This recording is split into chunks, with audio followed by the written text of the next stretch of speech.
Do you want a sewer layer for free? Well, stick around to the end of this episode to find out how. And welcome back, folks. This is Thomas. Thomas Goes Nostalgic. And just a big thank you to anyone that subscribed to me in the last couple of months or weeks.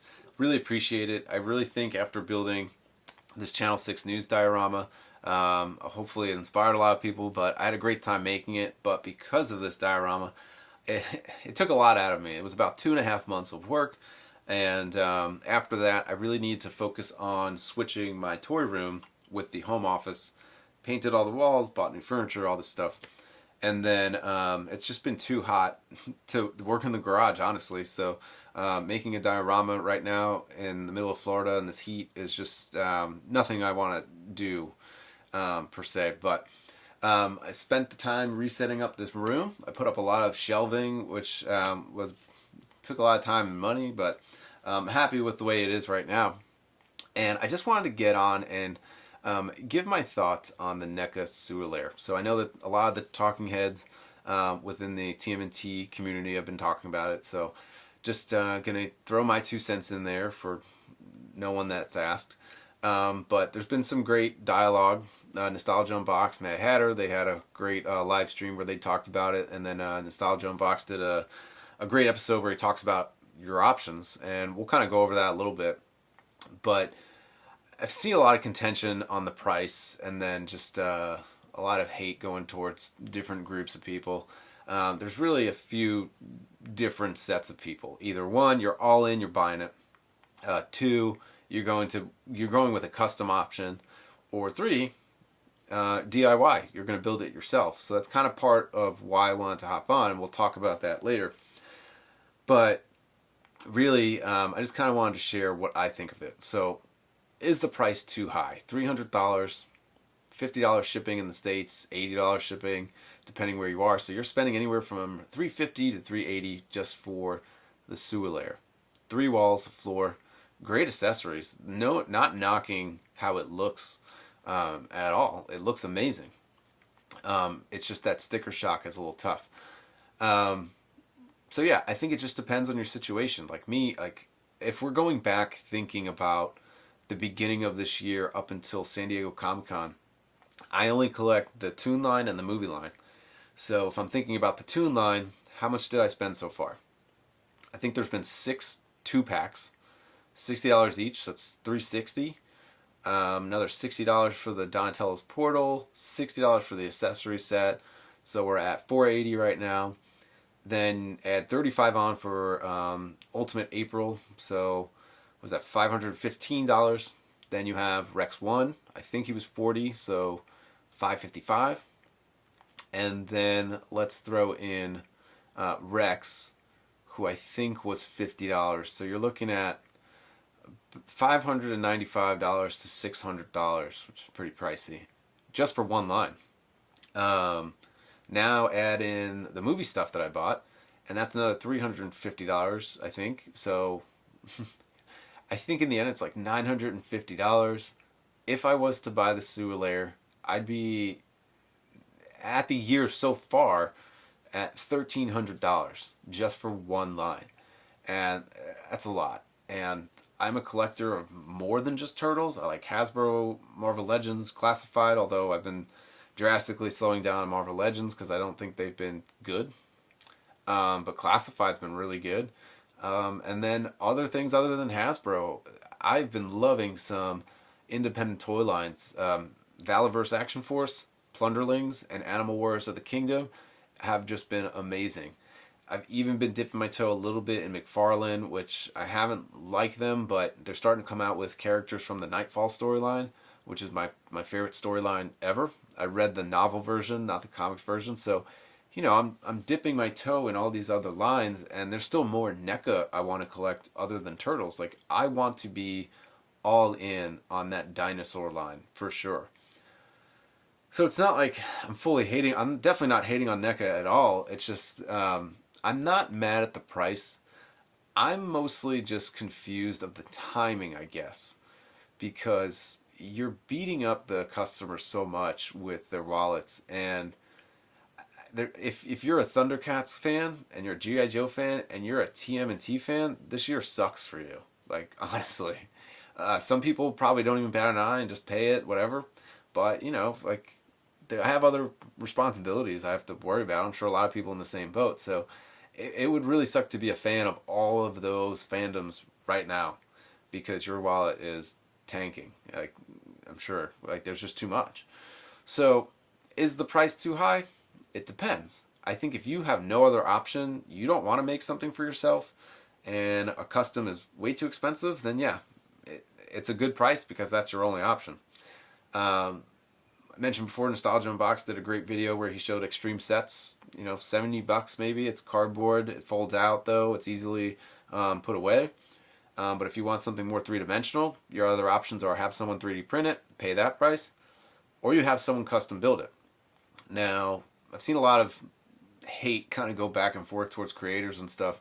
Now, I'm not judging anyone for what they're charging for a custom diorama, but if we're being realistic, it's some of the things that they're charging are not accessible. So what I'm trying to say is if you have someone that is definitely wants a sewer layer, sees the price of NECA, and that scares them away, they're definitely not going to take their money then and spend that money on a custom.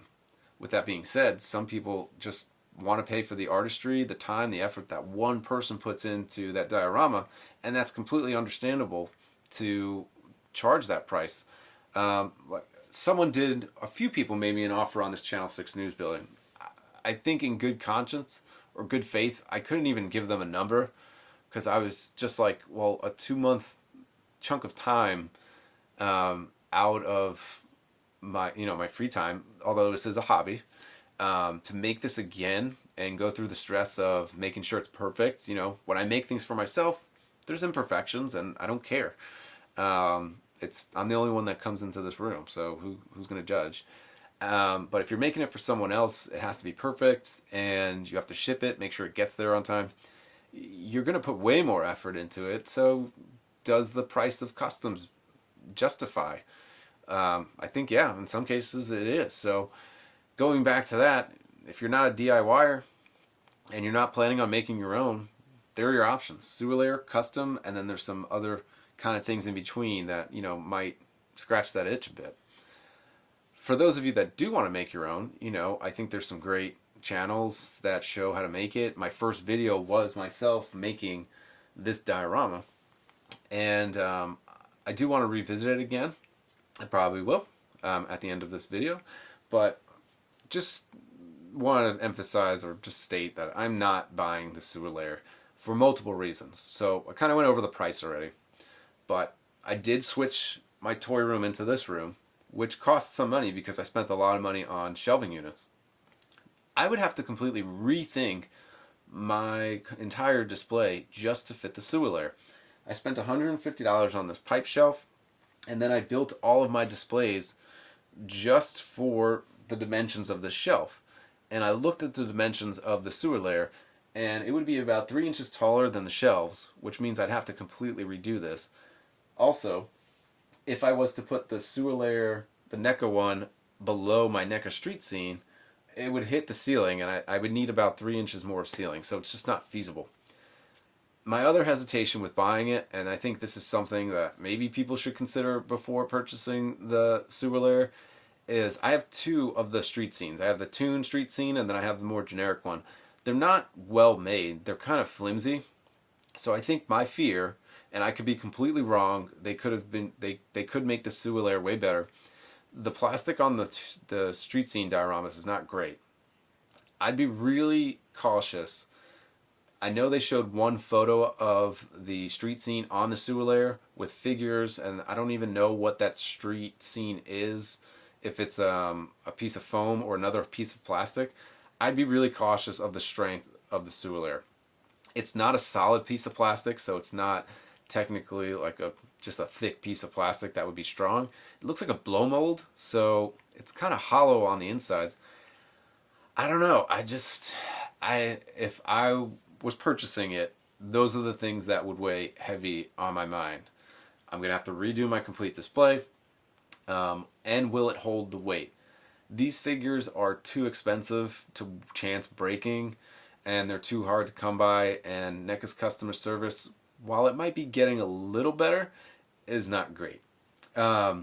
to the point where I've had to make these fall protection screens for my figures in case they fall, just because I'm more worried about like having to run around, find them at Target, or pay aftermarket prices for it. I'd rather just create this barrier so that they don't fall and break, which is kind of ridiculous. So that's my criticism or just take on the NECA sewer layer. Kind of talked about customizers already. You know, some of the pros of a customizer is that they can make a diorama based on your shelf space. So that's a huge benefit, especially if you've already marked out places for where it's going to go. I built this Channel 6 News building, and then there's an empty space right next to it because I built it with the intentions in mind that that's where my party wagon's going. So I've been planning this for months, and I think if I was to buy the sewer layer, because it wouldn't fit anywhere, I'd probably just keep it in the box and hold on to it in case I ever changed my display, which I just did it, and I'm not going to do it again for years, hopefully. So anyway, the point of me jumping on and kind of going through all of that first, I know the price tag of the sewer layer might shock some people. I know the price of customs might also shock some people. If you're in that boat, this is a diorama channel. We just kind of walk through how to make dioramas. It's mostly things that I just want to make, but I do want to rebuild the sewer layer. This is my first project. I would have a hard time parting with it, so I'm not building it for me. I'm building it for one of you.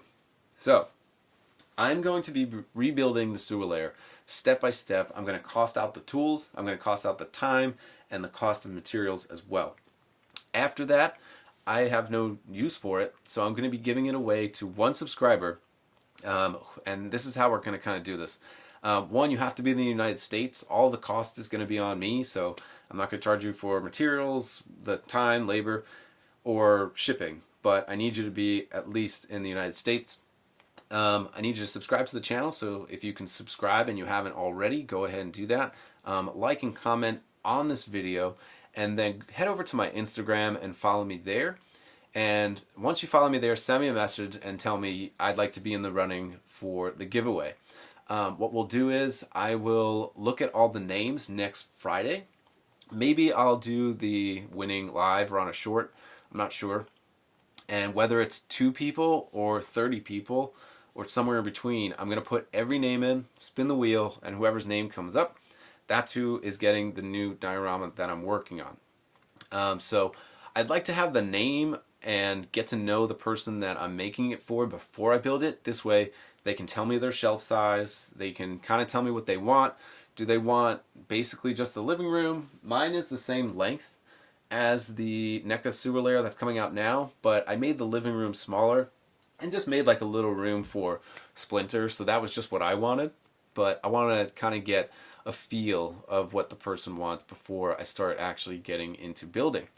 But in the end, I want this to be accessible for everybody. So hopefully by the end of that episode, anyone that's thinking of picking up a knife, some paintbrushes, and some foam can go pick that stuff up and make themselves their own sewer layer, and that will be more accessible for everybody. So, hope you check back in when we start building that diorama. I hope a few of you put your name in the hat. I just am excited to make this available for at least one person, and then for the rest of everybody, if you get inspired and just decide to make one on your own, then hopefully my video helps. My biggest, I guess, reward is when someone sends me a photo and they're like, hey, I watched your video and I made this. And sometimes it looks way better than mine. And to me, that is like the biggest compliment. So I don't get mad when people copy. My advice is copy everything. Like, that's why I'm not being a gatekeeper and showing it to you. Like, please copy away. But by the end of this video, yes, one person will get the diorama, and hopefully everybody else will know how to make it. So that's all I have, folks. If you like this video, please hit like and subscribe, and then hope you join us on the next video where we start actually building the sewer layer. So until then, we'll catch you next time. Bye, guys.